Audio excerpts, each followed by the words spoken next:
Hi, wherever you are in the world, welcome to Pushback with me, Scott. And here's my first video. If you have any constructive criticisms, please email me or comment below. And don't worry, I will get better with practice. In Australia at the minute, the culture wars have flared up again on free speech. After an election that saw 3 of the 4 major parties lose votes to various independents, and of course Pauline Hanson's One Nation Party, which ran on a pro-Western anti-Muslim platform. With the ACT government passing new religious vilification laws seemingly aimed at One Nation with the support of the 3 of the top parties, the Liberals, Labor and the Greens, does this mean that the democratic will of the people is being undermined by the major parties, and mean that unless the new federal politicians are either in the upper or lower chambers and protected under parliamentary law, that they can be prosecuted under these new territory laws? I'll put this question to Andrew Bolt and Steve Price on their radio show 2GB, in which they found interesting, and we're going to try to find the answers to. When this is answered, I'll put the links below or make another video on it.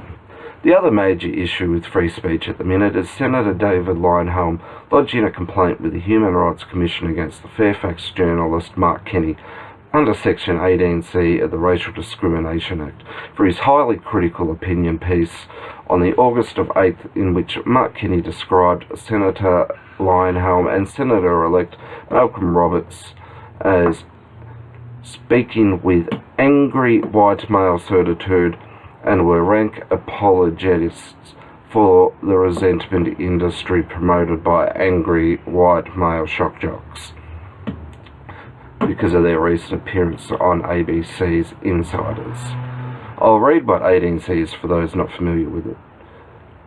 It is the Racial Discrimination Act 1975, Section 18C. Offensive behaviour because of race, colour, national or ethnic origin. 1. It is unlawful for a person to do an act otherwise than in private if A.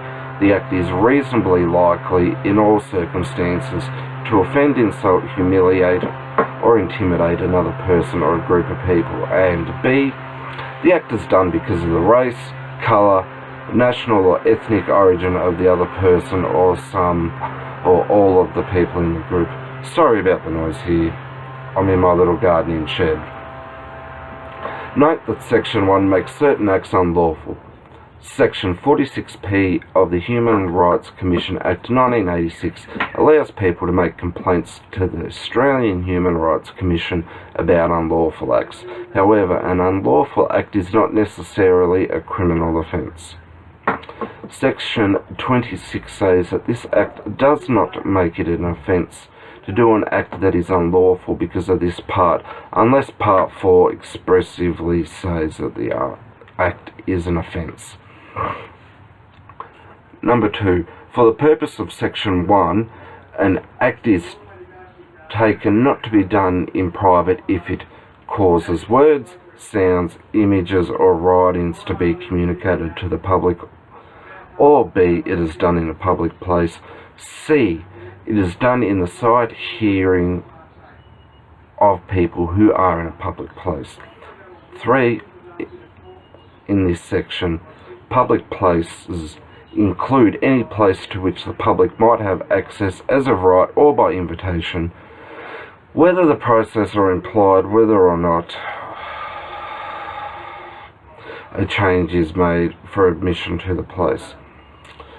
The problem there is right at the start, which is in one part A, reasonably likely. What is reasonable? Every person has a different line for what reasonable is. In making his complaint, Senator Leyonhjelm hopes to show that 18C damages free speech and should be repealed.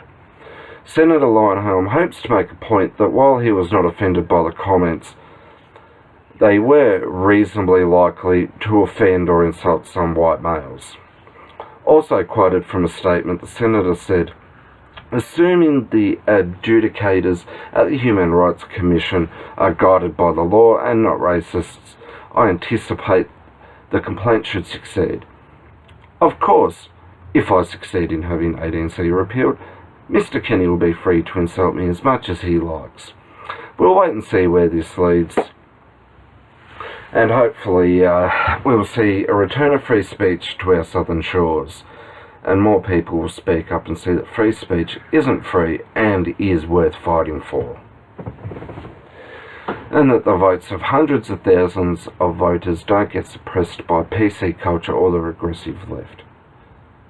Just because you don't like it, that doesn't mean that they're not entitled to their opinion. Maybe Senator David Leyonhjelm has it right, and that the only way to deal with all this crap is to tie everyone who supports the regressive left up in litigation the way that they have been doing to everybody else. I know that isn't the way that the libertarians and conservatives have gone about it in the past. But look where that's got us. It's got us to here.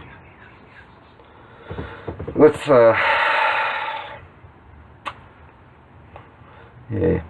maybe Senator Cory Bernardi's idea for a libertarian and conservative version of GetUpOrChange.com is where we need to go. Or maybe a bit more, that there needs to be a central pot where people can donate to that will help the victims of this regressive culture and take the fight back to them.